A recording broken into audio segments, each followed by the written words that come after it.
오늘도 뜨거운 이슈를 시원하게 풀어봅니다. 킹스맨 장윤미 변호사 나오셨습니다. 안녕하십니까? 네, 안녕하세요. 자, 월요일 킹스맨은 현안에 대해서 법률적 쟁점을 구체적으로 자세하게 다뤄보겠습니다. 자, 김성태 쌍방울 전 회장 17일 국내로 송환이 됩니다. 그렇습니다. 지금 보도 보면 송환 과정이 뭐 생중계될 것 같기도 해요. 그렇죠. 17일이면 내일이죠. 내일 네. 오전 8시 인천공항을 통해서 입국할 것으로 지금 알려져 있는데 일단 각사의 기자들이 태국 현지에 다 파견 나가 있습니다. 예. 그래서 지금 구속 이제 수감이 된 곳에 가서 취재를 하기도 하고요. 뭐 어제 KBS 같은 경우에는 직접 그 육성을 따기도 했는데 사실상 이 검찰이 수사관을 이제 급파해서 같이 올 겁니다. 이게 네. 그러니까 남욱 변호사 같은 경우에는요. 수사관들이 공항에서 기다리고 있었습니다. 왜냐하면 이게 체포영장을 집행하는 그 시점으로부터 48시간 안에 구속영장을 후속적으로 청구를 해야 되다 보니까 예. 시간 때문에 좀 그 뒤로 미루는 선택을 해왔던 건데 이건 사안이 사안인 만큼 검찰 수사관이 태국 현지로 가고요. 네. 그렇다면 그 공항에서부터 시간은 카운트가 되는 겁니다. 그래서 아마 온 거의 직후에도 영장 청구가 될 것 같습니다. 이거 관련해서 김의겸 의원이 그런 얘기를 했어요. 너무 기사들이 많이 나오고 있다. 이게 공무상 비밀 아니냐.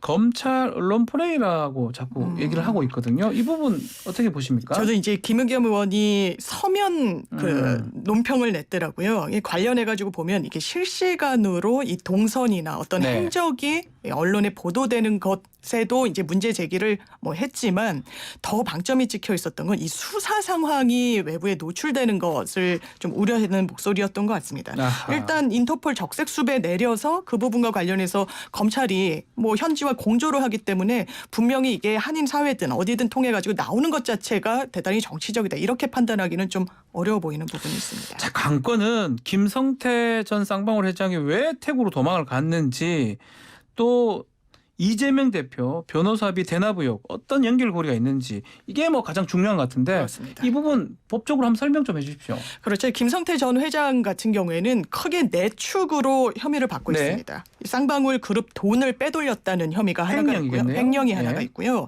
또 이 공시되는 내용을 좀 조작해서 자본시장법을 위반했다는 혐의가 자본시장 하나가 위반 있습니다. 부분. 예, 지금 짚어주신 이재명 대표와의 연결고리는 변호사비를 대납해 준 것 아니냐라는 아하. 의혹인데 이때 문제가 됐던 소송은 이른바 이 뭐 숨쉴 공간이라고 해서 대법원에서 무죄 판결을 받았던 토론회 과정에서 네. 증문즉답을 하는 과정에서 다소 과장이나 왜곡되는 발언이 있었다고 해도 그 부분을 유죄로 삼아서는 안 된다는 그 변호사비와 관련해서 이재명 대표는 한 2억 5천만 원 정도를 썼다라고 이야기를 하고 있는데 검찰은 이 정도라면 한 20억 정도 수임료가 들어가야 된다. 그 부분을 쌍방울이 대납해줬다. 대신 변호사비를 그렇죠. 내줬다. 예, 그 부분이 하나가 있고요. 또는 또 하나는 중국을 경유해서 한 70억 원 이상의 이 외화를 밀반출했던 혐의가 있는데 이 네. 부분은 어느 정도 좀 본인이 인정하고 있는 것 같습니다. 대북 송금 문제죠. 그렇습니다. 이 네 가지가 있는데 뭐 횡령이나 자본시장법은 회사 관련된 문제고 네. 이재명 대표하고 관계되는 거는 변호사비 대납. 맞습니다. 자, 그리고 대북 송금 문제 아마 그게 문제가 될 것 같은데 막 그러다가 이게 도피를 하게 된 이유는 예. 왜 도피를 한 겁니까 그러면? 일단 도피의 결정적인 계기가 예. 됐던 건 이 수사 상황 그리고 쌍방울 본사에 대한 압수수색이 단행될 것이고 본인에 대한 신변 확보에도 착수할 것이다라는 걸 미리 알았던 부분이 그 있습니다. 정보를 받았던 거네요. 그렇죠. 정보를 받았죠. 예. 2022년 그러니까 작년 6월 23일자로 쌍방울 본사에 대한 압수수색이 단행이 됐는데요. 출국한 건 5월 31일입니다. 네. 한 달의 격차도 이제 발생하지 않은 건데 그 당시에 검찰 현직 수사관이 수사 기밀을 알려줬습니다. 그 부분과 관련 구속될 수 있다 이렇게 얘기했나 그렇게 보네요. 알려준 것 같죠. 예. 그래서 지금 이 해당 수사관 같은 경우에는 이제 영장까지 발부돼서 기소가 된 상황이고요. 네.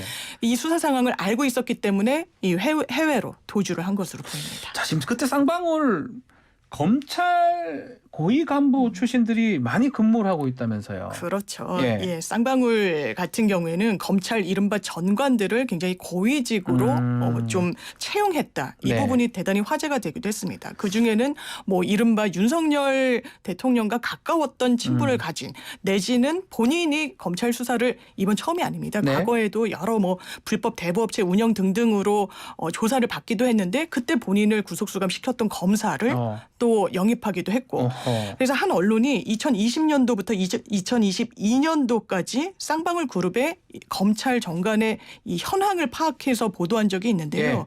7명 검사 출신 변호사가 사회이사 등 쌍방울 본사 내지는 계열사에 재직했던 사실이 드러났고요. 예. 거기에는 뭐 의정부지검 차장검사를 지냈던 인사 그리고 뭐 대검 중수부 검사를 지냈던 인사 등등이 포함돼 있습니다. 그 대검 중수부 말씀인데 그렇죠.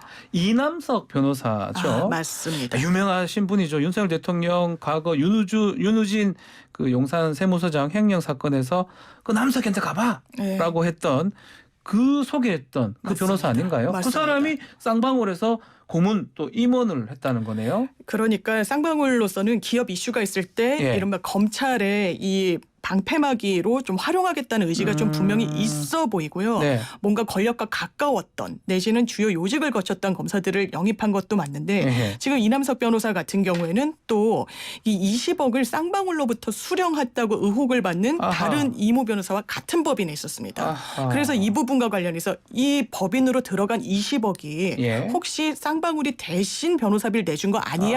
라는 부분이 문제가 되고 있는데 예. 여기에 대해서 이재명 대표 측은 이거는 같은 법인에 있으면 사실 이 계좌는 각각 그 계좌 번호를 쓰긴 하지만 한 지붕 아래 있는 개념입니다. 그렇죠. 그렇기 때문에 이남석 변호사가 별도의 쌍방울 M&A와 관련해 가지고 에스크로 그러니까 예치금 명목으로 20억 원을 갖고 있었던 거지 변호사비 대납과는 완전히 거리가 있고 실질적으로 거기에 부합하는 금전도 아니다. 이렇게 반박하고 있습니다. 지금 말한 것처럼 이모 변호사가 다른 이모 변호사였다는 거네요.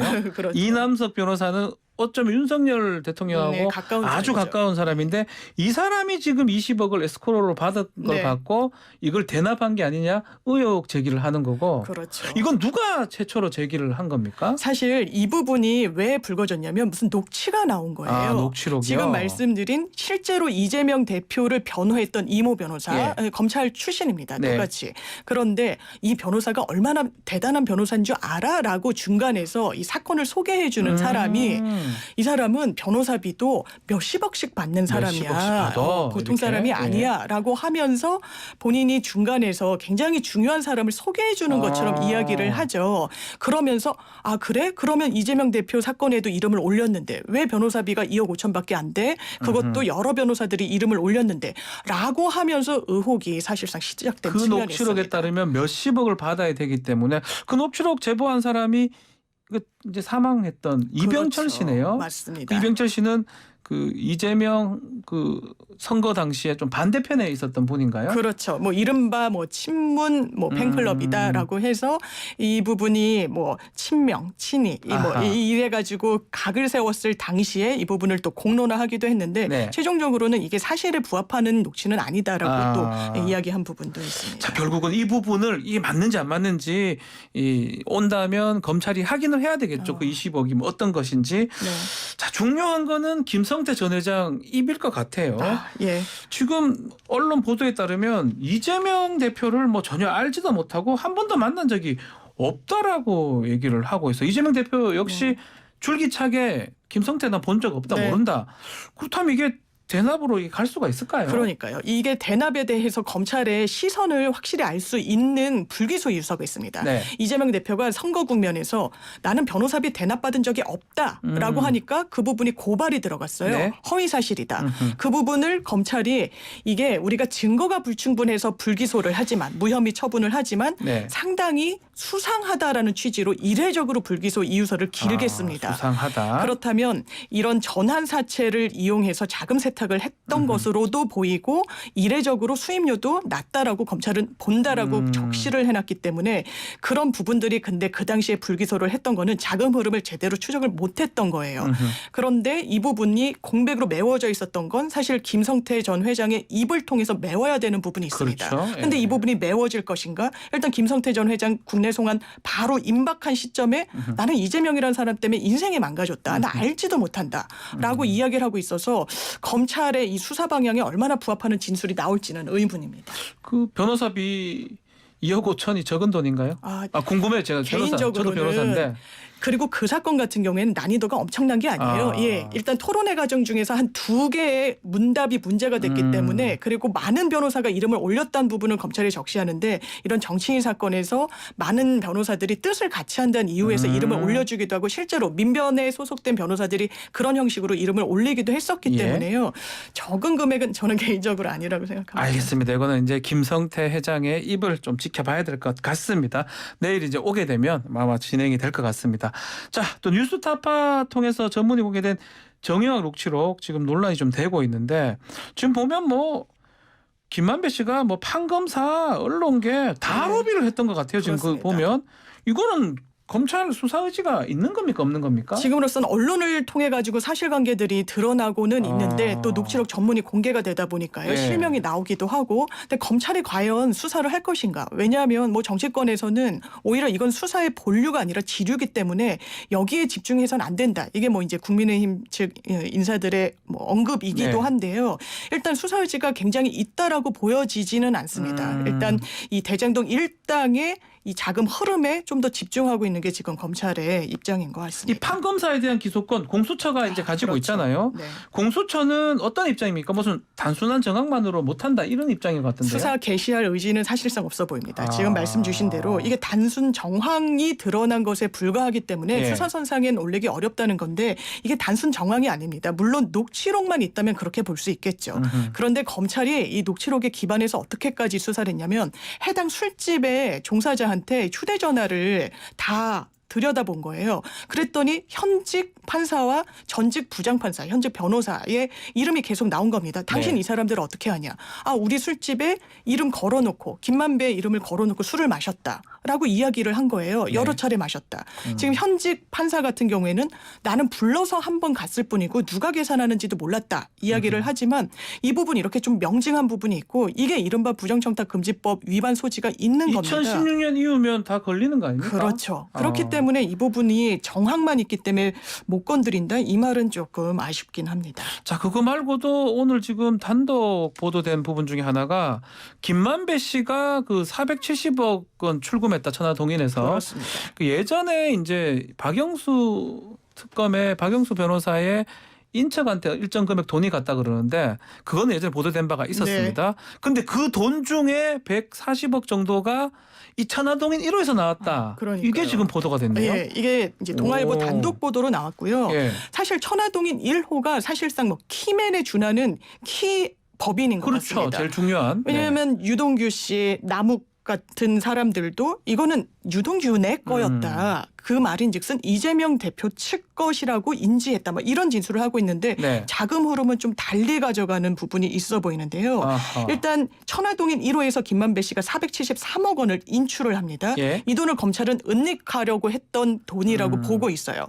그중에 최소 140억 원 이상이 이모 씨, 이모 대표라는 사람한테 넘어갔는데 누구냐? 이게 박영수 전 특검의 인척입니다. 친척이에요. 친척지간. 네. 예, 이런 큰 돈이 들어갔는데 이 사람이 당시에 대장동 분양대행권 독점에서 싹쓸이하기도 했었고요. 이미 한 30억 원 정도가 2019년도에 이 사람이 몸담았던 법인으로 갔는데 그럼 그 법인이 무슨 업무를 하거나 사업을 활발히 추진하고 있는 그런 법인이었냐? 네. 지금 아니라는 겁니다. 그렇다면 이 돈 상당량이 이른바 박영수 전 특검 측으로 갔다는 또 새로운 보도 내용이 나오고 있는 겁니다. 자, 결국은 지금 대장동 쪽 사람들 이른바 유동규나 남욱이나 뭐 이런 김만배 이런 사람들하고 이재명 측하고 얼만큼 접점이 있느냐 이 부분이 가장 쟁점인 것 같은데 계속 지금 보면 말이 다른 것 같아요. 김만배 말 다르고 유동규 남욱 말 다르고 어떻게 진행이 될 것 같습니까? 일단 지금까지 나온 내용을 조금 네. 정리하면요. 천화동인 1호 관련해서 남욱 변호사가 이렇게 얘기하죠. 저수지로 쓰는 것이라고 이해했다. 그리고 김만배로부터 들었을 때 그렇게 얘기를 하더라. 네. 최근에는 이걸 유동균의 것이라고 김만배가 이야기했고 나는 그 당시에 정치인 이재명 측 것이라는 취지로 이해를 했다. 그렇게 다 보도가 됐습니다. 다 지금. 보도를 됐죠. 네. 네. 그리고 유동규, 남욱 씨도 거기에 부합하는 이야기를 하는데 그렇다면 김만배 씨다 거기에 부합하는 이야기를 증언을 할 것인가. 이제 다시 천화동인과 관련해서 법정 증언이 시작될 것이기 네. 때문에요. 일관해서 자기 것이라고 이야기합니다. 이거는 어떻게 보면 자기는 돈을 지키는 게 가장 목표예요. 천화동인이 제3자의 것이라고 이야기하는 순간 네. 돈도 잃고 이게 또 뇌물 성격으로 의율되기 때문에 법적으로도 유리하지 않습니다. 사실관계에 부합하는지도 지금 자금 흐름을 보면 딱 일치하지 않는 부분이 있어서 네. 이 말이 달라질 것인가 그러기는 좀 가능성적으로 낮아 보이고 최근에 유동규 씨가 본인의 이 사실혼 배우자와 관련한 재판에서 이제 재판부의 설시 중에 이런 내용이 있었습니다. 검찰의 수사에 혼선을 주기 위해서 물론 그거는 대장동 사업과는 다른 것이긴 네. 하지만 굉장히 허위 진술을 마다하지 않았다는 표현을 써요. 유동규 씨에 대해서. 네. 그렇다면 다른 사건이긴 하지만 지금 대장동 재판부가 이런 다른 재판부의 판단을 완전 무시할 수 있을 것인가 이 부분도 관건입니다. 알겠습니다.